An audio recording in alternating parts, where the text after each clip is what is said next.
Vamos fazer o seguinte, vamos mudar o jazz e já dá bom dia, né? Porque a gente não pode atrapalhar tempo de senador por aqui, dando Vamos bom lá. dia para quem tá chegando com a gente aqui, como promessa nossa, dando bom dia ao senador Sérgio Moro. Bom dia, senador, tudo bem? Bom dia, é um prazer estar falando aí com a Rádio Gaúcha, o programa Timeline. Eu tenho um grande apreço aí pelo Rio Grande do Sul. Sempre que eu tenho oportunidade, eu gosto de dar entrevista na rádio para conversar com o pessoal daí. Perfeito. Senador, tem uma... A gente pode conversar sobre o quanto o mundo dá voltas, né? Aliás, e o mundo colocou o senhor como um senador da República e o ex-presidente, agora presidente Lula, como presidente novamente, né? Tem alguma coisa mística, cósmica, enfim, o que coloca vocês dois novamente, agora como opositores políticos, de alguma maneira, né? Porque antes o senhor era juiz e ele era um réu, enfim... Né? O que o senhor pensa disso que se formou em 2023? De fato, né, era inesperado. Eu nunca pensei em vir para a política, mas a vida me levou a essas circunstâncias, a estar nessa posição, e eu vou fazer o meu papel. Eu tenho que colocar de maneira muito clara que seria oposição ao governo federal. E não é por um rancor pessoal em relação ao Lula ou qualquer outra pessoa, eu não tenho isso, não guardo esses maus sentimentos. Mas eu não acredito nessas pautas que o PT defende. Não quero fazer uma oposição responsável, evitar retrocessos, mas também no espaço que for possível, a gente tentar avançar com pautas propositivas. Eu vi ontem, por exemplo, o lançamento do Pronace, o relançamento do Pronace. O Pronace foi um programa de governo do Lula 2, começou em 2007. E que basicamente envolve transferências de milhões de reais para organizações não governamentais, organizações sociais, para tentar melhorar a segurança pública. Não que essas organizações, algumas delas, várias delas, não façam um trabalho relevante, fazem sim. Mas é um programa que na prática não funcionou. Em 2007, quando o programa começou, foram 44 mil assassinatos no Brasil. Quando o programa foi encerrado em 2017, eram 57 mil assassinatos por ano. Ou seja, não diminuiu a violência. A violência começou a cair em 2018. Então, nós precisamos ter pessoas que conheçam o assunto e tenham um posicionamento crítico. O que nós precisamos na segurança pública? Prevenção e repressão qualificadas. Boas políticas. Por isso eu estou na Comissão de Segurança do Senado. E, para além de fazer oposição, eu vou apresentar pautas propositivas. O mundo realmente dá muitas voltas, mas eu estou muito entusiasmado com esse trabalho.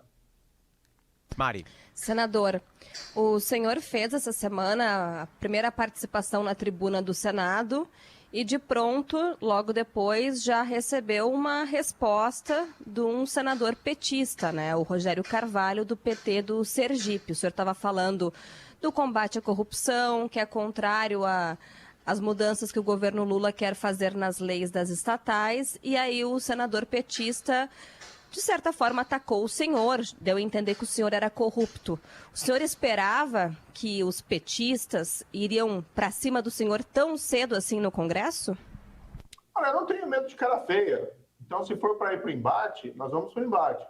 Agora, eu não quero fazer da tribuna do Senado uma discussão sobre o passado. Até porque se a gente for discutir o passado ali, vai ficar feio para o PT. Os escândalos de corrupção existiram. Não foi só o Petrolão, foi o Mensalão. A Petrobras disse lá que recuperou 6 bilhões de reais por conta das investigações da Operação Lava Jato. Mas, perfeito, a gente tem que olhar o presente e tem que se preocupar com o futuro. Então, a minha proposta é discutir políticas públicas para o futuro.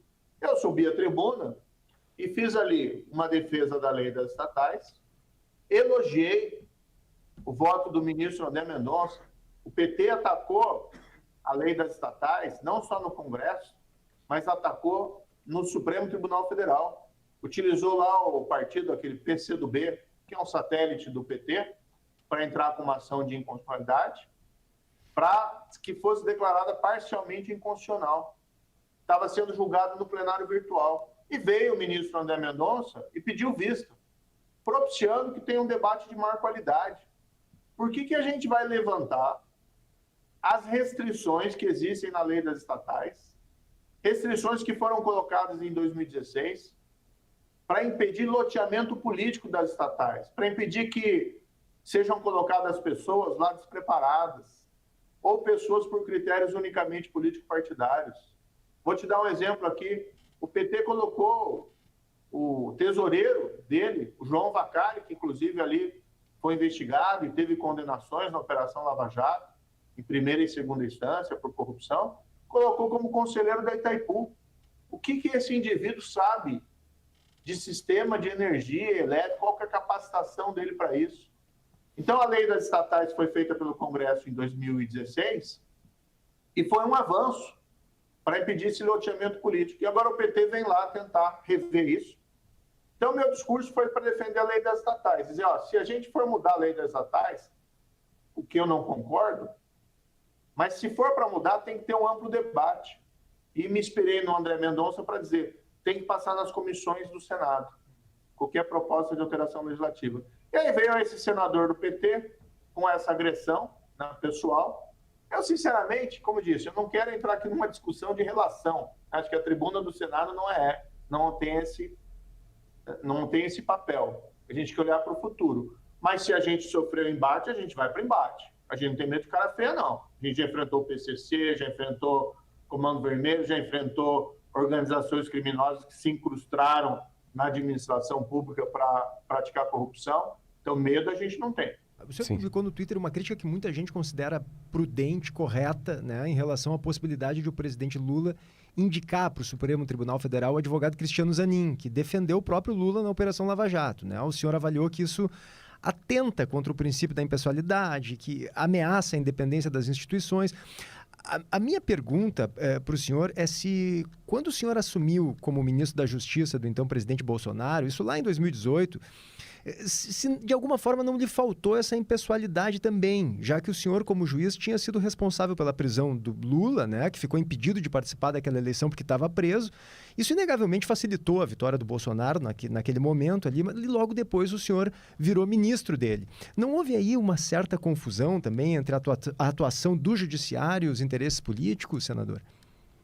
Na verdade, não. Veja, a questão da impessoalidade, a questão relacionada ao Cristiano Zanin, também não tem nada pessoal da minha parte. Ele fez o trabalho dele como advogado. Agora, o próprio presidente declarou que ele é um amigo pessoal e foi o advogado particular do presidente. E o que nós queremos no Supremo Tribunal Federal é um Supremo Tribunal Federal independente. Então, essas relações muito próximas podem comprometer a independência. Daí, ser recomendável que se evite a indicação de alguém assim tão próximo. Foi o que aconteceu lá nos Estados Unidos. O George W. Bush foi indicar a advogada pessoal dele, chamada Harriet, e houve uma reação muito grande do mundo político e da sociedade civil. Que lugar para a Suprema Corte não é de padrinho, de compadre. E essa indicação acabou sendo retirada. Mas vamos aguardar para ver se, de fato, será essa pessoa indicada, e aí nós vamos aprofundar esse debate. Eu fiz apenas uma reflexão, já que por hora é só especulação. Na minha época, vou deixar muito claro, eu nunca fui amigo pessoal do presidente Bolsonaro. Eu não o conhecia.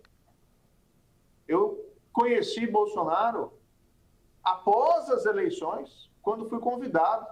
E eu fui ao Ministério com o objetivo de continuar o trabalho que a gente fazia na Justiça, de combater a impunidade, de combater a corrupção, de ir para cima do crime organizado.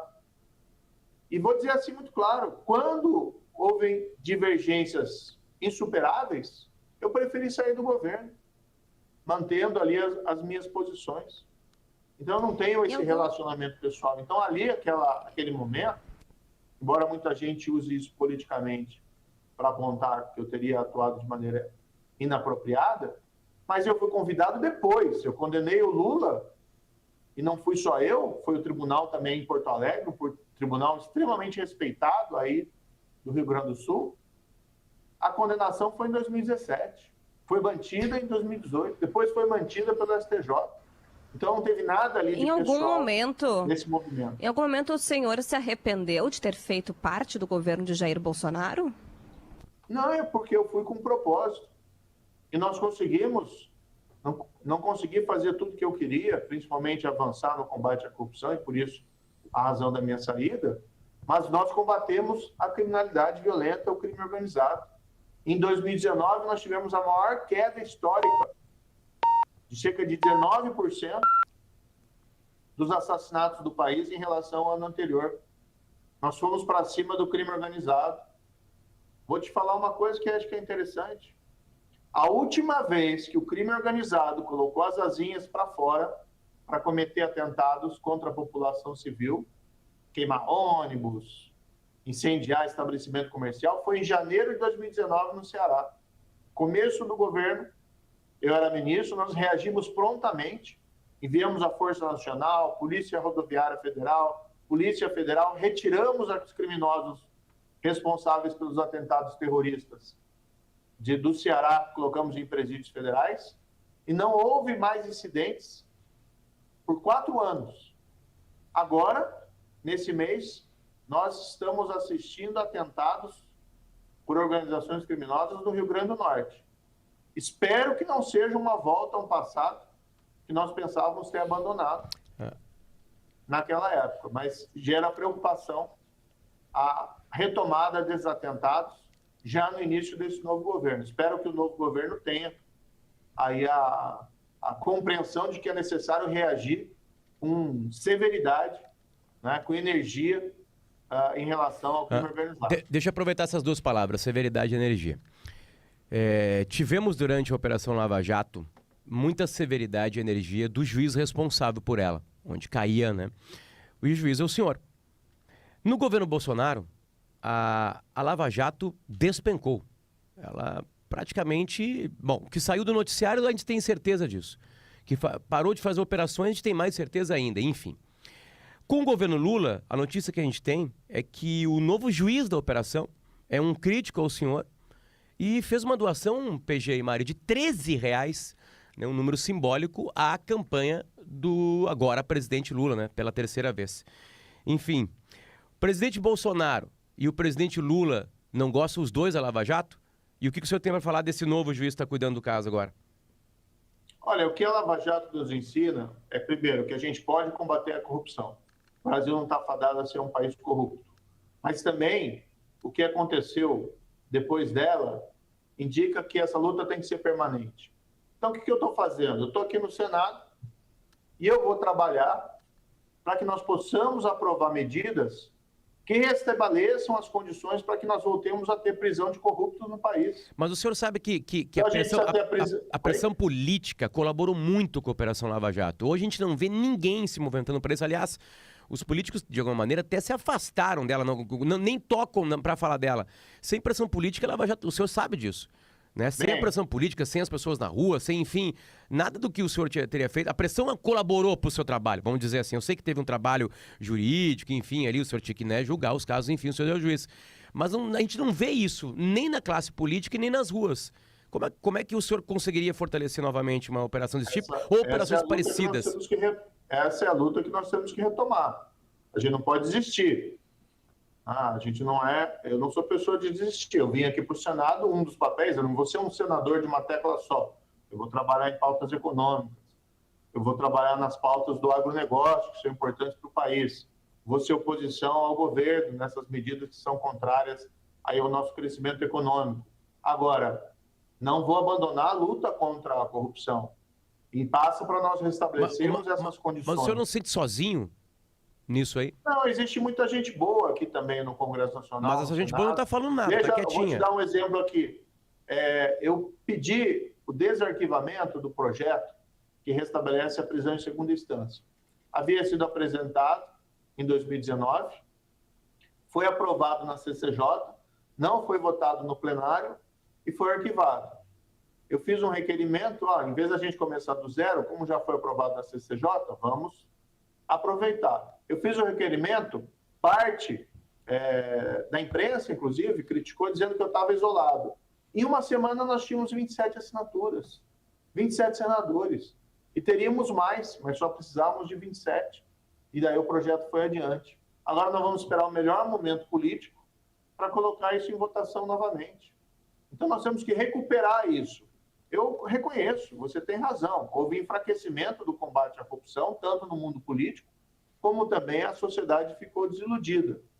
Agora, qual que é a nossa resposta para isso? Nós podemos fazer duas coisas, ficar se lamentando ou fazer alguma coisa. Eu quero fazer alguma coisa, por isso que eu estou aqui dentro do Congresso. E se for para levar 1 ano para aprovar isso, se for para levar 2 anos, se for necessário 8 anos, é uma causa que vale a pena lutar. A gente não pode abandonar, porque a gente tem que acreditar o quê? Num país íntegro. A corrupção, ela enfraquece nossa economia, tira a confiança da democracia.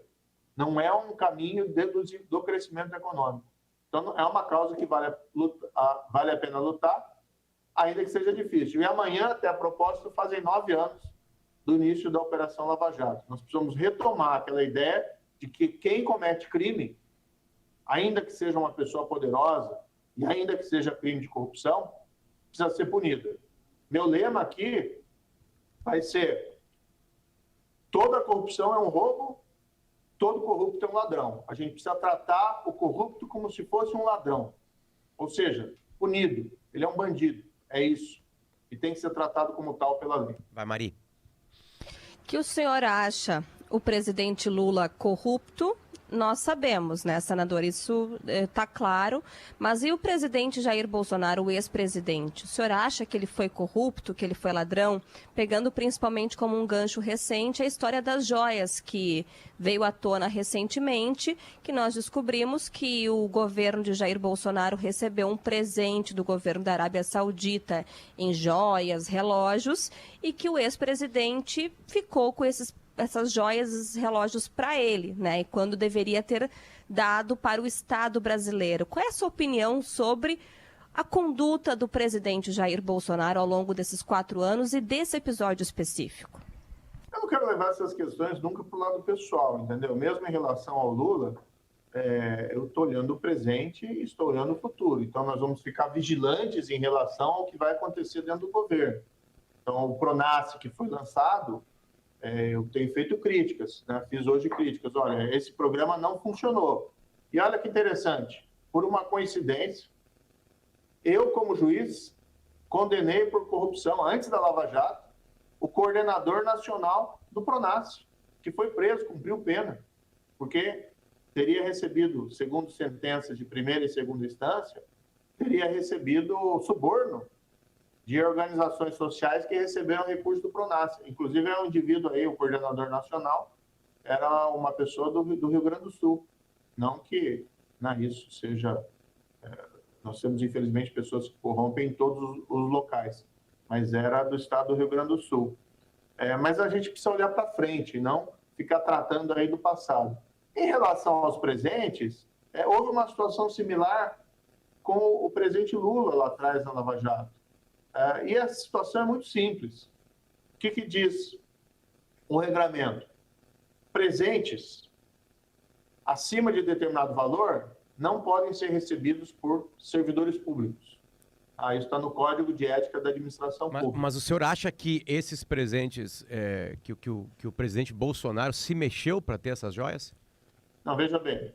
Então vamos explicar. Presentes acima de determinado valor não podem ser recebidos pelos servidores públicos. A gente todos, sabe disso. desde o presidente da República até o servidor de menor escalão. Sim. Se forem presentes acima de determinado valor, a lei permite que sejam recebidos para evitar situações constrangedoras. No mundo diplomático, muitas vezes isso acontece, troca de presentes. E aí, nessa troca de presentes, é permitido que o presente seja recebido. Mas se ele tiver um valor elevado, ele tem que ser direcionado ao acervo público da presidência. Ou seja, não fica pessoalmente com o presidente, nem com o embaixador, fica para o acervo do próprio Estado. Então, é isso que tem que ser feito, essa discriminação, é simples assim. Agora, quanto a esse episódio, assim como no episódio lá atrás do Lula, tem que ser verificado as circunstâncias. se queria, se não queria, isso aí... É que teve uma mudança, são fatos que tem que ser apurados. né, senador? Teve uma mudança no meio do caminho do Tribunal de Contas, né, da União, enfim, sobre esse entendimento. A minha pergunta é bem direta mesmo. O senhor acha que o presidente, ex-presidente Bolsonaro, no caso hoje, ele foi atrás dessas joias? Porque é isso que está tentando se descobrir. O senhor acha que teve vontade dele de ir atrás? Mas não me cabe achar ou especular, a gente tem que ter responsabilidade. É que nesse caso ainda tem a questão de as joias terem entrado no Brasil sem serem declaradas. Pelas instâncias competentes. Vai, PG. Como é que o senhor enxerga, senador, mudando de assunto agora, a CPI do 8 de janeiro, né, que está sendo proposta pela oposição, é vista com muita resistência pelo governo, com a ideia de investigar, né, aquele ataque golpista à sede dos três poderes que a gente viu no início do ano. Qual é a sua leitura sobre ela? Essa CPI está sendo pedida aqui dentro do Congresso Nacional para que todos os fatos sejam esclarecidos. Eu assinei o pedido da CPI.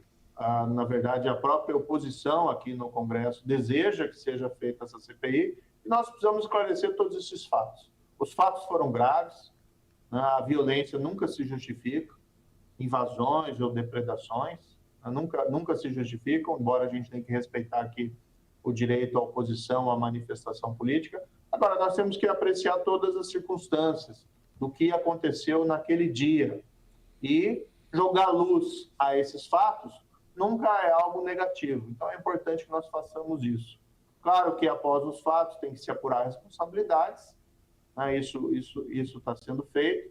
É preciso diferenciar a situação de cada uma das pessoas lá. Existe uma situação diferente de quem se manifestou apenas, quem invadiu, quem eventualmente destruiu ali patrimônio. Então, tem que ter uma individualização também dessas condutas e evitar, né, uma punição excessiva a pessoas que foram responsáveis por condutas muito menores. Mari, por favor. E sobre Alexandre de Moraes, senador, o ministro Alexandre de Moraes, há quem diga que ele extrapola os limites do Supremo, que ele, enfim, cerceia a liberdade de expressão. Qual é a sua opinião sobre a conduta do nosso ministro no Supremo Tribunal Federal? Olha, nós temos que tratar o Supremo Tribunal Federal com respeito. A discussão que é relevante hoje no Congresso Nacional, que eu acho muito pertinente, é discutir a reforma do Judiciário. Então, o nosso Judiciário, e aqui me compreendam bem, eu fui 22 anos juiz, tenho um grande respeito pelos juízes, promotores, pelo aparato de justiça, mas a nossa justiça, infelizmente, ainda peca em eficiência. Os processos se arrastam, levam muito tempo.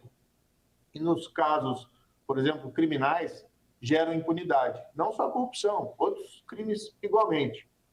Então, nós temos que discutir o quê? Reformas, pautas propositivas. Entre essas pautas, uma que é importante é estabelecer mandatos para os ministros supremos. Ao invés de ser um cargo vitalício para a vida toda, a gente tem um mandato de 10 anos, de 12 anos, por exemplo, para permitir uma oxigenação também do Supremo Tribunal Federal. Acabar com o foro privilegiado. Não é porque eu fui eleito senador que eu concordo com isso. Acho que qualquer privilégio que não se justifique por alguma necessidade de um tratamento especial tem que ser suprimido. Tirar a competência criminal do Supremo Tribunal Federal, reforçar o papel do decisão colegiada, diminuir o poder ali do voto monocrático. Então, acho que essas são as discussões relevantes que nós temos que fazer aqui no Senado Federal. O Senado tem que recuperar o protagonismo que ele já teve no passado e é o local próprio para isso ser discutido. Além disso, o papel relevante que vai ter esse ano são 2 vagas no Supremo Tribunal Federal. E nós precisamos fazer aqui uma sabatina digna do nome.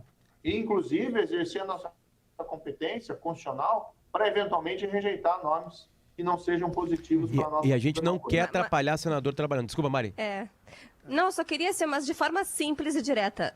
Alexandre de Moraes se excedeu nos atos de 8 de janeiro, mandando prender centenas de pessoas, sim ou não, senador? Olha, o ministro Alexandre de Moraes, ele proferiu decisões controvertidas em situações extremas. Havia um entendimento de que poderia haver um golpe de Estado. Se esse entendimento era correto ou não, se isso iria acontecer, eu acredito que não. Não havia, de fato, um risco de golpe de Estado, porque não tinha apoio da sociedade e não tinha apoio também das Forças Armadas, mas havia essa crença de alguns que isso poderia acontecer. E daí ele proferiu essas decisões controvertidas em situações extremas. A questão relevante agora é a gente retomar a normalidade institucional. Qualquer nuvem que nós tínhamos no horizonte está afastada, e é o momento o quê? De nós termos uma oposição ao governo federal no Congresso. Esse governo federal, como disse, tem pautas ruins, representa, infelizmente, um retrocesso para o nosso país, do ponto de vista econômico, do ponto de vista moral, do ponto de vista da segurança pública. E, do outro lado, nós discutimos, num ambiente saudável de normalidade, reformas institucionais para o nosso país. Essas são as questões relevantes. O senhor tem que trabalhar, a gente sabe disso, mas o PG tem uma última questão. Uma última pergunta. Senador, tem um ponto que eu gostaria que o senhor esclarecesse. Quando o senhor saiu ali do governo Bolsonaro como ministro, foi bastante conflituoso naquele momento ali. O senhor disse que se sentia pressionado, né, pelo então presidente para interferir na Polícia Federal. Depois o senhor se reconciliou, fez campanha pro Bolsonaro, né, na tentativa da reeleição. Eu queria entender o que houve para essa mudança de postura. Qual foi a avaliação, a leitura que o senhor fez? Não, eu critiquei o presidente, disse que ele estava errado, mas agora eu quero apoiá-lo na campanha. O que houve? Eu deixei muito claro. Meu apoio na campanha ao Bolsonaro se fez em oposição ao Lula. Nós temos 2 candidatos. Ambos tem, vamos colocar aqui, as suas virtudes e os seus defeitos. Na minha opinião, a eleição do Lula como presidente seria ruim para o país. Então, naquele contexto específico, era melhor a continuidade do governo Bolsonaro. Eu não me retratei daquilo que eu falei no passado e permaneço com a minha opinião e permaneço com as minhas pautas independentes e próprias. Agora, eu não tenho como ver como positivo o retorno do PT. O que a gente está vendo aqui, o PT no governo, ele está dobrando a aposta dos erros que fez no passado. Falei agora da segurança pública, mas vamos falar da economia. A inflação está elevada. Os juros estão altos, por quê? Porque há um descontrole fiscal. Há uma insegurança econômica enorme. Empresários tiraram o pé dos investimentos porque não tem confiança nesse cenário macroeconômico, nessa política do governo. Falta uma rigidez fiscal em um governo gastador. Isso está tendo impacto agora na desaceleração da economia, na revisão do crescimento do PIB. Para esse ano é 0,83, segundo o último boletim Focus. Isso não gera os empregos necessários e não gera o crescimento da renda per capita necessária para que nós possamos avançar como país. Então, sim, apoiei o presidente Bolsonaro no segundo turno, porque o via como uma melhor alternativa à volta do governo do PT. Como as eleições acabou sendo vitorioso por uma margem apertada o agora presidente Lula, o meu papel é continuar fazendo oposição. Perfeito. Mas só para entender isso, senador. E aí descobri a necessidade e a minha coerência durante toda a minha vida pública. O seu partido é a União Brasil, que é da base aliada do governo. Como é que o senhor pretende fazer oposição estando num partido que faz parte da base do governo? Só para deixar bem claro para o nosso ouvinte isso. Não, perfeito. Olha, União Brasil é um partido dividido. Existe uma boa parte do partido, na qual eu me incluo, que pretende fazer oposição responsável ao governo federal. E é isso que eu estou fazendo, desde que tomei posse como senador. O partido tem garantido a independência dos seus membros para adotar esse posicionamento. Então, embora exista parcela do partido que quer apoiar o governo, uma outra parte significativa, e eu não estou sozinho nisso, faz oposição. E eu atuo nisso com absoluta tranquilidade. Tem sido respeitado pelos dirigentes do partido. Senador, muito obrigado pelo seu carinho, seu tempo com a gente. Bom trabalho. Muito obrigado, viu? Qualquer hora a gente volta aí ao Rio Grande do Sul e faz uma entrevista presencial. Perfeito. Obrigado, senador. Obrigado. Bom, WhatsApp, durante todo o papo, a gente pegou algumas perguntas aqui, diga-se passagem. Tava on fire, como se diz, PG. E Mari. Por exemplo, assim, tem todas as opiniões possíveis, de todos os ambientes possíveis. Tipo assim, um ouvinte aqui que não fala o nome dele coloca: não entendo como dão voz para essa gente. Ele é senador da República e a Gaúcha dá bastante voz há bastante tempo. Mas que falta de quem entrevistar. Um juiz corrupto que rasgou a Constituição. Também um ouvinte que não deixa o seu nome aqui. Que mais aqui? Estou gostando da entrevista. O mais hábil dos políticos. Também um ouvinte ou uma ouvinte que não colocou o seu nome. Tô aleatoriamente porque tinha muita coisa aqui. Ok. Esse aqui foi uma pergunta que foi feita, aliás, sobre as joias, que pediram pra gente fazer. Deixa eu ver aqui. Que nojo até da voz deste miserável. Colocou o Brasil nessa situação. Criminalizando a política. Tendencioso de extrema direita. Boa, Mari. Parabéns pelas perguntas inteligentes. PG e Potter também. Enfim, as pessoas às vezes ficam com nojo que a gente entrevistou, mas depois gostam das perguntas, né? Enfim, porque as perguntas às vezes podem ser indelicadas para os políticos, né? Porque o papel da Gaúcha é ser indelicado com o político, né? Senão a gente abre aqui uma venda de queijo e presunto. Como dizia, em outras palavras mais bonitas, o Milo Fernandes. Enfim, Mari, PG, comentários. Ele é um personagem gigantesco na política brasileira, queira ou não queira, né? Nos últimos tempos. É inegável. Ele tá menor, Gaúcha... claro, né? Mas ele é muito grande, né? Ele tá menor, mas ele pode ter muito protagonismo nesses próximos anos como senador federal, certo? Ele pode ter, sim, ele deixou bem claro, mais de uma vez durante a entrevista, talvez tenha sido o ponto mais ressaltado por Moro, é que ele vai fazer uma oposição ao governo federal, porque ele entende que as pautas do PT são pautas ruins para o Brasil, ele até fala, é um retrocesso para o país no âmbito econômico, no âmbito da segurança pública. Essa é a opinião de Sérgio Moro, tá? Deixando bem claro, não é a opinião aqui da Gaúcha, nem de algum comunicador. A gente está falando aqui as opiniões do nosso entrevistado. Ele disse que há um descontrole fiscal, que há uma segurança econômica enorme, insegurança econômica. Então ele deixou bem claro, acho que essa é a principal mensagem, é que ele promete ser uma oposição ferrenha, porém responsável ao governo Lula. É natural que dos dois lados que a gente tem aí no WhatsApp, algumas pessoas acreditem que a gente não deva ouvi-lo e há quem acredite que ele é o líder da oposição e que é ótimo a gente ouvi-lo. Então isso é do jogo, né? Imprensa esquerdista nojenta. No imediato comentário abaixo, só uma rádio de extrema direita para ouvir uma pessoa como essa. Potter e Mari e nossos ouvintes, acho que reflete de alguma forma o momento que a gente está vivendo, né? Como as pessoas têm dificuldade. Eu não estou falando sobre concordar de forma alguma, mas em ouvir, né? Em escutar o que tem a dizer uma pessoa que pensa radicalmente diferente, né?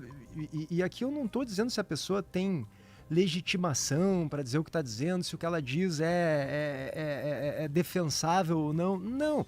Mas é um ator importante da política nacional e é interessante ouvi-lo, né? Eu sempre tive uma resistência muito grande àquele negócio de bater panela, né? Isso começou lá perto do impeachment da ex-presidente Dilma Rousseff, em 2015, 2016, mas se viu muito agora contra o presidente Bolsonaro também, quando ele ia para a TV falar. Eu sempre me incomodei do ponto de vista simbólico em relação a isso, né? Que é uma pessoa tá falando e a gente não quer nem ouvir. Aí começa a bater, batendo panela. Quer dizer, eu não tenho condições sequer de escutar o que ela tá dizendo. E eu acho isso muito, muito nefasto para qualquer debate público, para qualquer discussão produtiva na sociedade, né? Se Sérgio Moro diz coisas que as pessoas consideram absurdas ou que consideram razoáveis, interessantes, o legal é a gente justamente filtrar o que está sendo dito e poder debater, discutir sobre o que ocorre. Não, eu acho, se negar a escutá-lo. Eu acho que negar a ouvir é se negar a debater, se negar a conversar. Como eu disse, é um ator importante da política nacional, quer queiram, quer não. E a gente está ouvindo hoje aqui o Sérgio Moro, como ouvimos em muitos momentos, pessoas que representam um outro lado, uma ideologia diversa, inclusive do governo federal, que foi recentemente eleito. Tem vários canais, né, que a gente pode achar hoje que concordam com você e a gente convida você também a aproveitar esses canais. A Gaúcha vai continuar sendo o canal que ela é há quase um século. Há quase um século ela vai continuar sendo um canal que ouve as pessoas para depois de ouvir ter certeza que tem alguma coisa errada, ter certeza que tem alguma coisa certa, mudar alguma linha de raciocínio. Enfim, é para isso que serve ouvir. Mari, o último minuto é teu. Parece uma obviedade, mas a gente tenta ouvir todos. A gente tem pedido com o ex-presidente Jair Bolsonaro, a gente tem pedido com o presidente Lula, a gente tem pedido com vários ministros. com apoiadores do ex-presidente. Enfim, a gente tem pedidos para todos os lados, né, Potter e PG. Então, a gente não está escolhendo ouvir o Moro e não ouvir o Lula. Pelo contrário, a gente quer ouvir uma vasta gama de pessoas para que os ouvintes tirem as suas conclusões. Não cabe a nós, né, tirarmos conclusões. A gente apresenta os fatos, dá subsídios e a audiência interpreta como quiser. E repito aqui o que eu falei há alguns dias, estamos com uma certa dificuldade de ouvir o atual governo. Estamos aqui na Rádio Gaúcha com uma certa dificuldade de ouvir o atual governo.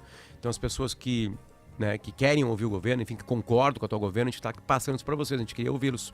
A gente quer ouvir mais esse governo, a gente está com uma certa dificuldade. Ministros não falam, enfim, tem gente, né, se escondendo. Não é uma pena, porque a gente deixa de ouvir as pessoas e deixa de ver o que pensa. E como atual governo, é importante falar com a sociedade, né? Porque é eles que estão comandando, né? Então é importante a gente ouvir, saber direito como é que são feitas as decisões, né? Contra-argumentar em algumas coisas, entender melhor outras, né? Passar a concordar, enfim, pode tudo acontecer num bate-papo assim, certo?